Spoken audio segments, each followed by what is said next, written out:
This used to be a safe place for students to get to and from school, but now with temperatures reaching over 100 degrees, the community is beginning to wonder if it's just a dangerous place for students and drivers. This year has been one of Louisiana's hottest years to date, with the hottest day surpassing those of the last 4 years at a scorching 105 degrees.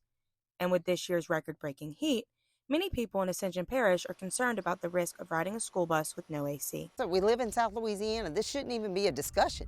Many people have called for action to be taken by the school board, including the creator of What's Going On in Ascension Parish Facebook group, Brenda Whitney, stating that she challenges each of the school board members to take a ride on a school bus. One of them, Karen Hayes-Bro, is very proactive into this, hoping to make a change. She's one that did get on the bus to see what it was like, and then she rode a bus that does have air, which is one of the special ed buses. Until this change occurs, members of the Louisiana Federation Teachers have gone out of their way to make sure the bus drivers are comfortable before leaving for their evening bus routes. And one of the things we've been doing is try to provide some temporary relief for the teachers on my campus, providing ice water, providing oranges, snacks, things like that, because a lot of times these bus drivers will make one route and then have to come back to the school or go to another school and make another route without a time to get off the bus. People's concerns for the safety of the students and the bus drivers has not gone unheard, and a school board meeting was held last week to discuss adding ACs to the budget.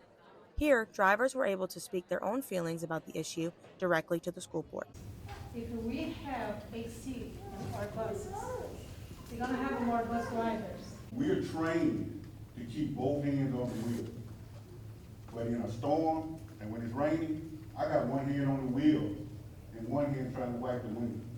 Probably every other vehicle that the Central Parish School Board owns has air. I would do a field trip to Angola State Penitentiary. The students would be allowed to get off the bus and walk around a cell block. It was astonishing to me. The inmates at Angola State Penitentiary who have done heinous crimes have it better than the students on my bus. Aubrey Yates, supervisor over the transportation department for Ascension Parish Schools, revealed his idea for the budget at this meeting. The new budget would increase the annual lease cost by $299,000, and by the years 2027-2028, the estimated total cost would reach nearly $4.2 million for buses to have ACs.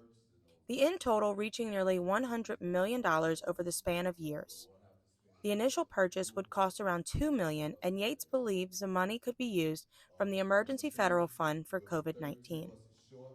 While some school board members were ready to commit to the budget created by Yates, I'd like to make a motion to proceed with the plan to put air conditioning on the buses.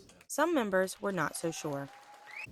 And look, I'm not saying I don't want to be able to do it, but I don't think we can come tonight and make a decision that could be long-term, millions of dollars. Hey, please, one more time, please. The final decision that was made was to wait and reconvene in a few weeks to give the board time to review the long-term costs, which upset many of the drivers. School board has no respect for the bus driver as compared to these federal They don't respect it. But some are trying to think positive about the situation. I feel it is a step in the right direction. Do I wish that they would have voted yes? But some cannot see this as a positive, as the following day, 25% of Ascension Parish school buses did not show up for work. A second strike is being discussed for September 29th. Reporting from LSU, I'm Elizabeth Bourgeois.